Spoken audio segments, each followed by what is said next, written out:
Salomão, cujo nome significa o Pacífico, ascendeu ao trono como o segundo filho do rei Davi de Israel e Betsabé, uma das últimas esposas do rei.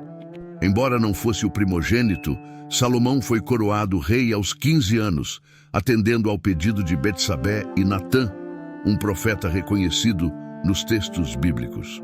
A transição não foi fácil, pois Adonias, irmão mais velho de Salomão, também almejava o trono. Inicialmente, os dois irmãos compartilharam uma regência, mas Salomão, eventualmente, eliminou todos os que considerava ameaças à sua ascensão.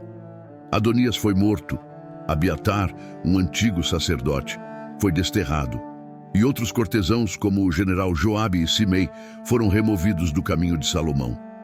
Consolidando seu poder, Salomão colocou aliados em posições-chave nas instituições religiosas, militares e governamentais.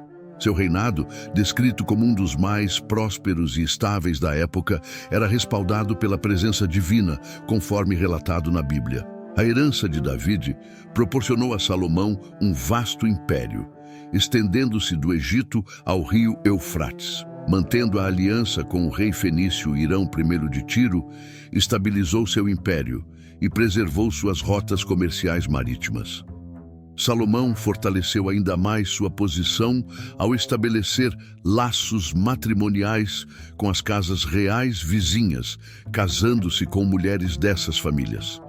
Embora os relatos bíblicos mencionem um número exagerado de esposas e concubinas, esse detalhe talvez tenha sido enfatizado para ressaltar a grandiosidade de sua figura. Uma de suas esposas, possivelmente filha do faraó egípcio Siamon, desempenhou um papel significativo ao entregar-lhe a cidade cananeia de Gezer, próxima aos filisteus, os grandes adversários de Salomão. No entanto, os textos bíblicos atribuem a essa mulher, por quem Salomão teria tido uma paixão intensa, a responsabilidade pela eventual decadência moral do rei. Salomão, proclamado como o rei mais sábio da terra, era reverenciado pela sua sabedoria, que superava a de todos os filhos do Oriente e do Egito, conforme a tradição. A Bíblia destaca que essa sabedoria foi concedida por Javé, indicando uma conexão profunda com a lei de Deus. Seus julgamentos eram considerados paradigmas de retidão e justiça. A figura de Salomão transcendeu a humanidade, adquirindo uma aura semidivina. A crença de que ele compreendia a linguagem das feras e aves permeava a tradição, e seus julgamentos eram tomados sem depender exclusivamente de testemunhas, pois sua observação aguçada distinguia o certo do errado. Na tradição judaica, ele é reconhecido como profeta, habitação do Espírito Santo, e autor de cânticos, provérbios e salmos. Embora a autenticidade de sua obra literária seja incerta, há a possibilidade de que tenha contribuído para alguns salmos e parte do livro dos provérbios. A fama de Salomão também está vinculada à sua vida pessoal, destacando-se seu relacionamento com a filha do faraó egípcio, a quem construiu uma residência especial. Em conformidade com suas outras esposas, respeitou suas práticas religiosas, o que, segundo a Bíblia, acabou introduzindo a idolatria politeísta em seu reino. Este episódio exemplifica a complexidade das escolhas de Salomão e as implicações que tiveram em seu reinado. Salomão, além de suas habilidades como líder militar, desempenhou um papel fundamental como comerciante e construtor na preservação e expansão de seu vasto império. Para sustentar suas conquistas, formou um exército robusto, composto por uma numerosa infantaria, 12.000 homens a cavalo e 4.000 carros. Suas operações militares notáveis, especialmente na Síria, estabeleceram uma rota comercial terrestre crucial. Na esfera política, Salomão foi um arquiteto do crescimento, estabelecendo várias colônias israelitas que se tornaram centros vitais de atividades militares e comerciais. Adotando uma abordagem comercial astuta, negociava carros e cavalos com os egípcios e os revendia aos hititas e outros povos do norte. Sob sua orientação, a Palestina prosperou como um território altamente ativo no comércio da época. Além das rotas comerciais terrestres bem-sucedidas, Salomão expandiu suas operações marítimas ao fundar e organizar portos. Estes não apenas facilitaram a navegação no Mar Mediterrâneo, mas também abriram caminho para o Mar Vermelho e o Oceano Índico. Suas expedições, muitas delas realizadas em parceria com experientes navegadores fenícios do rei Hirão, exploraram praticamente todos os cantos do mundo conhecido, enriquecendo Israel. Com os cofres cheios de ouro, Salomão iniciou um ambicioso programa de construção. Destaque para o primeiro templo de Jerusalém, considerado a obra mais proeminente de seu reinado. Este templo, segundo a tradição, abrigava a Arca da Aliança. A construção teve início no 4º ano de seu reinado, no Monte Moriá, onde hoje estão o Muro das Lamentações, a Cúpula da Rocha e a Mesquita de Al-Aqsa, e se estendeu por 7 anos, marcando uma era de grande esplendor para o reino de Salomão. A tradição da Igreja Ortodoxa Etíope conta que Salomão teve um filho chamado Menelik com a lendária rainha de Sabá, que posteriormente se tornou rei da Etiópia e, segundo a crença, foi responsável por levar a Arca da Aliança para o seu reino. Em várias expedições, Salomão enviou aproximadamente 150.000 homens ao Líbano para cortar, preparar e transportar milhares de toneladas de madeira de cedro para Jerusalém, utilizadas em suas obras. A construção do templo, considerado um dos mais belos e luxuosos da antiguidade, contou com a colaboração de trabalhadores e arquitetos fenícios.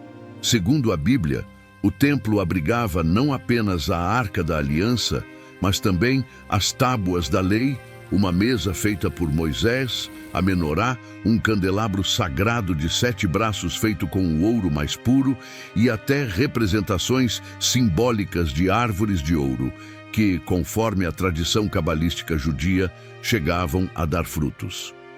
Ao lado do templo, Salomão ergueu um magnífico palácio para si, levando 13 anos para sua conclusão, além de diversas mansões e aposentos para suas numerosas esposas e concubinas.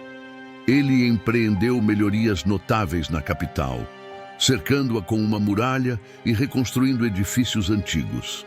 Nas proximidades da cidade, construiu santuários dedicados a diferentes deuses e religiões, acessíveis aos estrangeiros que visitavam Jerusalém em missões comerciais. No entanto, seu ambicioso programa de construção acabou gerando desafios, pois inicialmente os trabalhos mais árduos eram realizados por cananeus e fenícios. Mais tarde, Salomão impôs o trabalho forçado às tribos de Israel, exigindo impostos não apenas em dinheiro, mas também na forma de serviços compulsórios, o que, eventualmente, resultou em descontentamento. Salomão, em seus mais de 40 anos de reinado, elevou seu reino a patamares de riqueza e esplendor sem precedentes. Implantou um novo sistema territorial, substituindo os territórios das 12 tribos de Israel por 12 distritos, com fronteiras alteradas. Cada distrito tinha um governador nomeado pelo rei, responsável por sustentar a administração real durante um dos 12 meses do ano. Todos deviam obediência a uma instância superior, um governador de governadores, escolhido diretamente pelo rei. No entanto, a grandiosidade excessiva e a opulência desmedida de sua corte sobrecarregaram consideravelmente o tesouro público, levando ao aumento de impostos. As demandas tributárias da coroa, somadas aos cultos politeístas introduzidos por estrangeiros e pelas esposas do rei em Jerusalém, foram os principais fatores do crescente descontentamento nos últimos anos do reinado de Salomão. Os cidadãos da capital e as tribos de Israel começaram a expressar sua insatisfação. Os rabinos censuraram o rei por sua suposta deterioração moral e religiosa, criticando costumes como o desperdício diário de extravagantes banquetes preparados por suas numerosas esposas. Os sacerdotes de Israel destacaram a responsabilidade da esposa egípcia de Salomão, acusando-a de trazer para Jerusalém 1000 instrumentos musicais destinados à adoração de diferentes ídolos. Além disso, alegavam que ela havia colocado um dossel mágico na cama do rei, bordado com gemas cintilantes, que o confundia entre dia e noite, impedindo-o de realizar ritos matinais no templo em uma ocasião. O esplendor do reinado de Salomão, que foi tema de admiração e prosperidade, eventualmente cedeu lugar a uma queda marcada pelo descontentamento popular e questionamentos éticos e religiosos.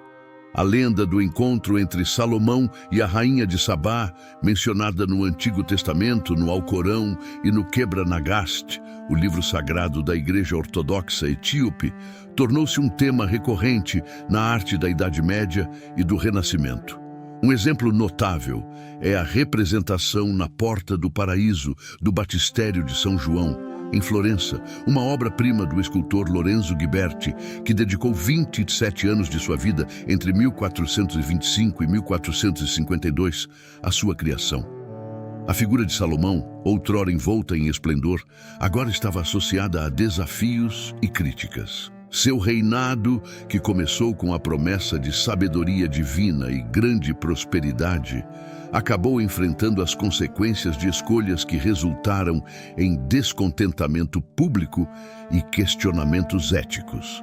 A grandiosidade de sua corte, a sobrecarga financeira e a influência de práticas estrangeiras contribuíram para uma fase turbulenta, contrastando com os primeiros anos de sucesso de Salomão como rei sábio e próspero.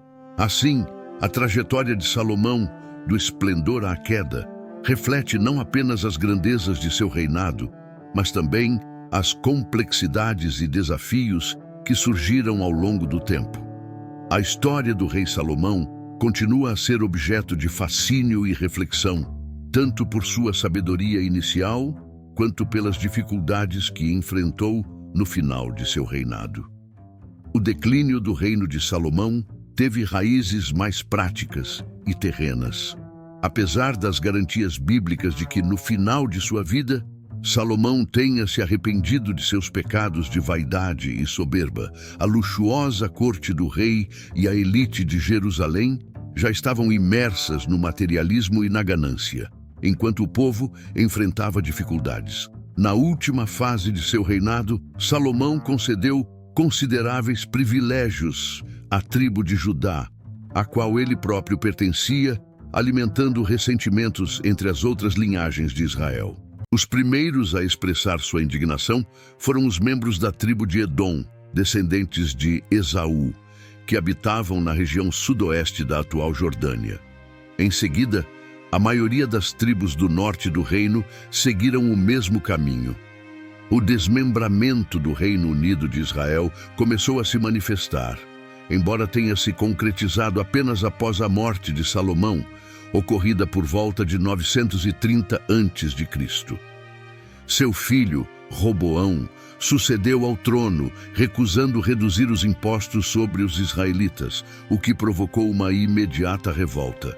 10 tribos formaram, no norte, o reino de Israel, enquanto as tribos de Judá e Benjamim estabeleceram no sul o reino de Judá.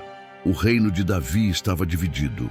A lendária sabedoria e o caráter quase divino atribuídos a Salomão conferiram-lhe poder sobre todos os seres vivos, os fenômenos da natureza, os espíritos e os demônios.